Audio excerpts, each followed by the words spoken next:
बिस्मिल्लाहिर्रहमानिर्रहीम। अस्सलाम वालेकुम नाज़रीन, आप यूट्यूब और फेसबुक चैनल देख रहे हैं। मैं राना उज़ैर हूँ। नदरकम बहुत सारी बातें हो रही थी कि इमरान खान और जनरल आसिम मुनीर यानी कि पाकिस्तान के आर्मी चीफ की आपस में कोई मुलाकातें हुई हैं। बनी गाला के अंदर जब इमरान खान साहब गए, वहाँ पर उन्होंने 3 रोज़ा क़याम किया। उससे पहले इमरान खान एक दिन बनी गाला रहने भी आए, तो बहुत सारी शहर इक़्तिदार में चहमा गोइयाँ की जा रही थी। ज़मान पाक से कुछ बड़ी खबरें आ रही थी, लेकिन अब बाकायदा तौर पर इसकी तस्दीक कर दी गई है। मैं कुछ बड़ी खबरें लेकर जनाब आपकी खिदमत में हाजिर हुआ हूँ। सबसे पहली खबर पर आज हमने बात करनी है कि इमरान खान जनरल आसिम मुनीर मुलाकात, उसका बाकायदा तौर पर ड्रॉप सीन हो चुका है। नंबर 1, ये मुलाकात कहाँ पर हुई। दूसरी, ये मुलाकात किसने करवाई, कैसे हुई, क्या सारा मामला है। इस हवाले से वज़ीर-ए-आज़म ऑफिस से भी इलामिया जारी कर दिया गया है। ये बड़ा इंपॉर्टेंट होता चला जा रहा है। इस हवाले से तमाम तर डिटेल्स आपके सामने रखूंगा, बमा हकाइक और बमा सबूत। और दूसरी जानिब जनाब ISI के ताकतवर तरीन जो अफसर हैं उनको ओहदे से फारिग कर दिया गया है। आखिर उसकी वजह क्या है, क्या सारा मामला हुआ, उसको हटाने की क्या वजह निकली है। मेजर जनरल फैसल नसीर जो कि DGC ISI हैं, उनके गिर्द भी एक सुर्ख दायरा लग चुका है। उस हवाले से भी बड़ी एक्सक्लूसिव डिटेल है, वो जनाब आपके सामने रखूंगा। लेकिन अगर आपने चैनल को सब्सक्राइब नहीं किया, चैनल को सब्सक्राइब कर लें, बेल आइकन को दबा दें। आने वाली तमाम तरह अपडेट्स आपकी खिदमत में बर वक्त पेश होती रहें। नाज़रीन, पाकिस्तान तरीके इंसाफ के हवाले से कहा जा रहा था कि जनाब कोई अच्छा जेस्चर उनको मिल रहा है। अली मोहम्मद खान साहब रिहा हो गए हैं, शहरयार अफरीदी रिहा हुए हैं। इस्लामाबाद हाई कोर्ट ने जनाब इमरान खान साहब की लाइव नशरियात, उनका जो खिताब है उस पर पाबंदी हटा दी है ना चलाने के हवाले से। लेकिन सिंध असम्बली में जब पाकिस्तान तरीके इंसाफ के अपोजिशन लीडर की उनको हटाया गया और फिर MKM का अपोजिशन लाने की जो कोशिशें हुई, तो पाकिस्तान तरीके इंसाफ के तकरीबन 8 अरकान सूबाई असम्बली जो हैं उन्होंने MKM को जाकर वोट दे दिए। ये इस बड़ा घिनौनी सूरत हाल है कि हर जगह पर PTI को सिस्टम से निकालने की साजिश हुई। कश्मीर से रजीम चेंज ऑपरेशन देखा आपने, GB के अंदर ये सारा मामला हुआ। पंजाब KP के अंदर इलेक्शन नहीं करवाए गए। सिंध में हलीम आदिल शेख अपोजिशन लीडर है पाकिस्तान तरीके इंसाफ के, उनको हटा दिया गया। मुकम्मल तौर पर PTI को दीवार से लगाया गया। और फिर जनाब पाकिस्तान तरीके इंसाफ ने सिंध असम्बली में अपोजिशन लीडर की मुत्तहिदा कौमी मूवमेंट की हिमायत पर अपने 8 अरकान सूबाई असम्बली को नोटिस जो हैं वो जारी कर दिए हैं, शोकास नोटिस दिए गए हैं। PTI ने सैयद अली इमरान शाह, संजय गंगवानी और जो राबिया अली जफर निजामी, उमर म्यारी, मोहम्मद अली अजीज, करीम बख्श, गबूल और बिलाल अहमद को पार्टी पॉलिसी के खिलाफ जाकर अपोजिशन लीडर को वोट देने पर शोकास नोटिस जारी कर दिया गया है। तमाम अरकान को नोटिस जारी होने के 3 दिन के अंदर वजाहत पेश करने की हिदायत की गई है। नोटिस में यह कहा गया है कि जवाब मसूल न होने या गैर तसल्ली बख्श होने की सूरत में तमाम मेंबरान के खिलाफ पार्टी पॉलिसी के तहत मजीद कार्रवाई का फैसला किया जाएगा। तो ये इस वक्त पाकिस्तान तरीके इंसाफ को सिंध के अंदर भी एक बहुत बड़ा सेटबैक दिया गया है। दूसरी जानिब जब सेनेट के अंदर आर्मी एक्ट की तरमीम के हवाले से जो वोट हुए, उसमें भी पाकिस्तान तरीके इंसाफ के सेनेटर्स ने वोट कास्ट कर दिए उस बिल की मंजूरी के हवाले से। तो पाकिस्तान तरीके इंसाफ ने आर्मी एक्ट की मंजूरी में किरदार अदा करने वाले अपने पार्टी के सेनेटर्स के खिलाफ कार्रवाई का फैसला कर लिया है। लाहौर में पाकिस्तान तरीके इंसाफ की कोर कमेटी का इजलास हुआ, जिसकी सदारत इमरान खान साहब ने की। और इजलास में मुल्क की मजमूई सियासी सूरत हाल पर तबादला ख्याल किया गया और आइंदा इंतखाबात की तैयारियों और सियासी हिकमत अमली पर भी गुफ्तगू की गई है। और तर्जुमान ने यह बताया कि सेनेटर शिबली फराज पर मुश्तमिल कमीशन मामले की जामे तहकीकात करेगा और पार्टी पॉलिसी से इनहराफ के मुर्तकिब अरकान के खिलाफ कार्रवाई की जाएगी। तो जनाब ये इस बहुत इंपॉर्टेंट होता चला जा रहा है कि सेनेट के अंदर भी सेनेटर्स भी खान साहब के थोड़े जा रहे हैं, सिंध का सारा जो मामला है। और दोनों जानिब पाकिस्तान तहरीक इंसाफ जो है उन्होंने अपने अपने लोगों के खिलाफ कार्रवाई का फैसला कर लिया है। अब फवाद चौधरी साहब एक जानिब तो इमरान खान साहब से राब्ते कर रहे हैं कि जनाब वो उसको पार्टी में ले लें, लेकिन इमरान खान साहब जो हैं वो इस घटिया शख्स के ऊपर इत्तेमाद करने को तैयार नहीं है, क्योंकि ये CV लेकर GH को जाया करते थे कि जनाब मैं वज़ीर-ए-आज़म का उम्मीदवार हूँ। और जब इमरान खान साहब ने इनको एक जनाब एक कमेटी बनाई कि वो GH के साथ मुज़ाकरात करें, वो एस्टेब्लिशमेंट के साथ मुज़ाकरात करें, तो फवाद चौधरी जो हैं वो एक रॉन्ग नंबर थे। वो जनाब GH को जाकर कोई और बात करते थे, खान साहब के पास कोई और बात करते थे। और ये वो शख्स है जिसने जनाब ये बात की इमरान खान साहब को जो इस नहज पर लाने वाला है वो फवाद चौधरी है।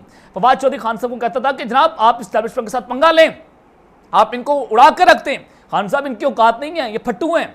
इस तरह के अल्फाज जो इस्तेमाल किए जाते थे। साबिक वज़ीर हैं और जनाब पाकिस्तान तहरीक इंसाफ को खार बात कहने वाले फवाद चौधरी ने कहा कि फेडरल बोर्ड ऑफ रेवेन्यू जो FBR के साबिक चेयरमैन हैं शब्बर जदी साहब, उनका एक इंटरव्यू हुआ, वो मैंने आपके सामने रखा भी।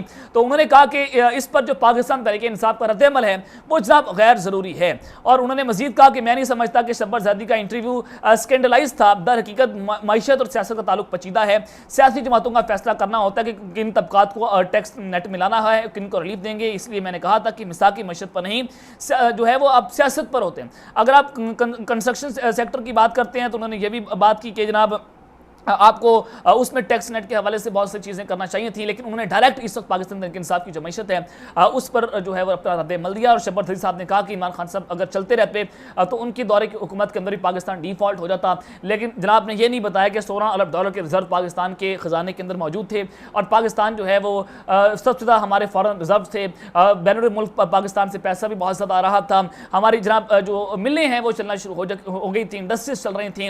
अगर आप पाकिस्तान की टेक्नोलॉजी की बात करते हैं, ई कॉमर्स की बात करते हैं, ई कॉमर्स के मैदानों में पाकिस्तान ने बड़े बड़े जनाब संगे मील जो हैं वो अबूर किए, लेकिन फिर भी इमरान खान साहब जो हैं वो मुल्क को डिफॉल्ट कर रहे थे। तो इस तरह के जो 2-3 जनाब इनके अपने लोग होते हैं इस्टेब्लिशमेंट के, वो एक पूरा बयानिया बनाने की कोशिश करते हैं, लेकिन ये बयानिया पाकिस्तान की कौम जो है वो ख़रीदने को तैयार नहीं है। चौधरी फवाद हुसैन साहब जो हैं वो शख्स है फवाद जिसने इमरान खान साहब को कहा कि आप इस शख्स को कत्ल कर दें। जब खान साहब ने उस शख्स को कत्ल कर दिया, मैं ये आपको एग्जाम्पल के तौर पर बात कर रहा हूँ, तो ये उसने कहा खान साहब मैं आपके पीछे खड़ा हूँ, और ये वही शख्स है जो ना सिर्फ भागा सबसे पहले खान साहब के खिलाफ, बल्कि इसने गवाही दी कि इमरान खान साहब ने उस शख्स को कत्ल किया और उसने गलत किया। इस कदर जनाब ये शख्स जो है वो घटिया उसने खान साहब के साथ हरकत की है। लेकिन जनाब ISI की जो ताकतवर तरीन अहदेदार हैं या अफसर हैं उनको अहदे से फारिग कर दिया गया है। आखिर उसकी वजह क्या है ये मैं आपके सामने रख देता हूँ कि ये चीज़ें जो हैं वो किस जानिब जा रही हैं। मेजर आदिल राजा जो हैं उन्होंने इस खबर को ब्रेक किया। आप सबको पता है कि बड़े कंट्रोवर्शियल पर्सनैलिटी रखने वाले मेजर आदिल राजा जो पाकिस्तान की फ़ौज के खिलाफ जो है वो इंतहाई गलीज़ ज़ुबान जो है उसको इस्तेमाल करते हैं। ये कहना गलत नहीं होगा, मैं इसमें कोई आर नहीं है कि वो गलत ज़ुबान इस्तेमाल करते हैं, इदारों के खिलाफ प्रोपेगेंडा करते हैं, तो इसमें कोई गलत चीज़ नहीं है। ये सारा बिल्कुल एक प्रोपेगेंडा किया जा रहा है। तो जनाब दूसरी जानिब इसी खबर की तस्दीक जो है वो इमरान शफकत ने की है, जो कि आजकल नून लीग के माउथ पीस भी हैं और ताकतवर जो हल्के हैं उनके पेरोल पर बड़ा काम करते हैं और ये परसेप्शन देते हैं जैसे वो पाकिस्तान की फ़ौज के एक तर्जमान है, यानी कि पूरा एक पाकिस्तान के अवाम को खरीदने की कोशिश करते हैं, लेकिन उनकी कोई औकात नहीं है। उन्होंने कहा आदिल राजा साहब ने कि आज की ताज़ा तरीन खबर, आज GHQ आसिम मुनीर की ख्वाहिश पर आर्मी एक्ट और ऑफिशियल सेक्रेटरी एक्ट में तरमीम की गई है। माशाल्लाह अब उन्हें सियासी जमातों के कायदीन पर भी उन्हें तरमीम शुदा कानून के तहत मुकदमा चलाया जाएगा। पाकिस्तान में इस PDM की हुकूमत के जरिए मार्शल को कानूनी शक्ल देने और उसे बाकायदा बनाने की राह पर गामजन है, जहाँ इंसानी हकूक और बुनियादी हकूक का कोई नहीं है। लेकिन मेरा सवाल दर्ज झैल कहानी है, मैं पूछ रहा हूं कि ये आर्मी एक्ट या ऑफिशियल सीक्रेट एक्ट के तहत कहानी पढ़ें और बताएं। उन्होंने कहा कि जिस अफजल खान तस्वीर में जो नजर आ रहे हैं, उन्होंने एक तस्वीर जो है वो अफजल खान साहब की लगाई है, ऐनक वाले शख्स हैं, कि जिस अफजल खान जो कौंसल जनरल दुबई थे उनको इमरान खान के तोशाखाना केस से मुजरमाना किरदार अदा करने और हुकूमत को मस्बत रिजल्ट देने में नाकामी पर तकरीबन 1 माह जो है वो बरतरफ कर दिया था। न सिर्फ वो लेफ्टिनेंट कर्नल जो है उसके तौर पर काम कर रहे थे, बल्कि एक शानदार अफसर थे जो दुबई में ISI के राब्ता अफसर थे, यानी कि दुबई के अंदर राब्ता अफसर थे ISI के जो लेफ्टिनेंट कर्नल हैं। इनको जनाब बरतरफ किया गया। क्यों किया गया कि तोशा खाना का जो केस था उसमें हुकूमत को उनको मस्बत फाइलें देने की बात की गई थी, लेकिन जनाब कोई चीज़ें इनको नहीं निकली। इन्होंने न्यूट्रल काम किया, इन्होंने जनाब पाकिस्तान की रियासत के हक के अंदर काम किया। जब चीज़ें नहीं निकली तो इन साहब को जनाब बरतरफ कर दिया गया और फिर उस सारी सूरत हाल में दोनों अफसरान को मुद्दत पूरी होने से पहले ही वापस बुला लिया गया। एक जनाब लेफ्टिनेंट कर्नल हसन तूर हैं, दूसरे हसन अफजल खान साहब हैं, और उन्होंने कहा कि दोनों अफसरान को मुद्दत पूरी होने से पहले ही जनाब जो है वो बुला लिया गया था और दोनों अफसरान जो हैं कोर्ट स्टोरी में बताया गया है कि उन्हें कुछ बेहतर असाइनमेंट्स पर तकरीर के लिए बुलाया गया, जबकि दोनों अफसरान को डंप कर दिया गया। दोनों अफसरान ने अपने कानूनी फ़राइज़ खूबी निभाए, यानी कि दोनों जो हैं वो ईमानदारी से काम कर रहे थे, लेकिन ISI हाई क्वार्टर के मुतालबात रोज़ बरोज़ बढ़ते जा रहे थे। ईमानदार और बहादुर दोनों अफसरान ने गैर कानूनी हुकूमत को मानने से इनकार कर दिया था, जिसकी उनको कीमत अदा करना पड़ी। जिम्मेदार कौन है? यानी कि अगर ISI हेडक्वार्टर की बात करते हैं तो उस हेडक्वार्टर को तो DG ISI चलाते हैं या फिर DGC चलाते हैं मेजर जनरल फैसल नसीर साहब। तो ये दोनों के ऊपर जो है वो एक बड़ी चार्जशीट है और ये इमरान शफकत साहब ने कहा ये खबर दुरुस्त है कि ये सारा कुछ हुआ है। उन्होंने कहा कि अंदर से खबर जो है वो आदिल राजा को लीक की गई है। वो कौन शख्स है जो ये खबरें लीक करता है, ये भी एक बहुत बड़ा जनाब सवाल है, ये जिसके ऊपर ISI को काम करने की जनाब ज़रूरत है। अब दूसरी जानिब इमरान खान और जनरल आसिम मुनीर की जो मुलाकात है उसका एक पूरा ड्रॉप सीन हुआ है कि मुलाकात कहाँ पर हुई, कैसी हुई, किसने करवाई, क्या सारा मामला है, और ये बाकायदा तौर पर वज़ीर-ए-आज़म हाउस से भी जो है वो इलामिया जारी कर दिया गया है। मैंने आपको ये जनाब कल भी खबर दी थी कि जनाब ये खबरों की बातें जो हैं वो चल रही हैं कि इमरान खान और जनरल आसिम मुनीर की मुलाकात हुई है और एक हमाद अदर टाइप जो है वो लोगों ने एक शख्स से हमाद अदर टाइप जो है वो इमरान शफकत ने नाम लिया था कि उन्होंने एक एंकर को कॉल की। वो एंकर का नाम मैं आपको आगे चलकर बता भी देता हूँ कि उनको कॉल की और कहा कि इमरान खान की और जनरल आसिम मुनीर की एक मुलाकात हुई है और उस मुलाकात में जनाब बर्फ पिघली है, मामला तय पाए हैं। और जनरल आसिम मुनीर ने इमरान खान साहब को कहा है कि आप एक कदम पीछे हट जाएं, स्टेप बैक करें, आप फौज के खिलाफ कोई बयानिया ना बनाएं। हम जनाब पाकिस्तान तहरीक इंसाफ को जो दीवार से लगा रहे हैं वो दीवार से लगाना बंद कर देंगे और आपके लोगों को रिहा करना शुरू कर देंगे। आपको पार्टी जो है उसको इलेक्शन में हिस्सा लेने के लिए भी आपको जनाब राह जो है वो हम देंगे।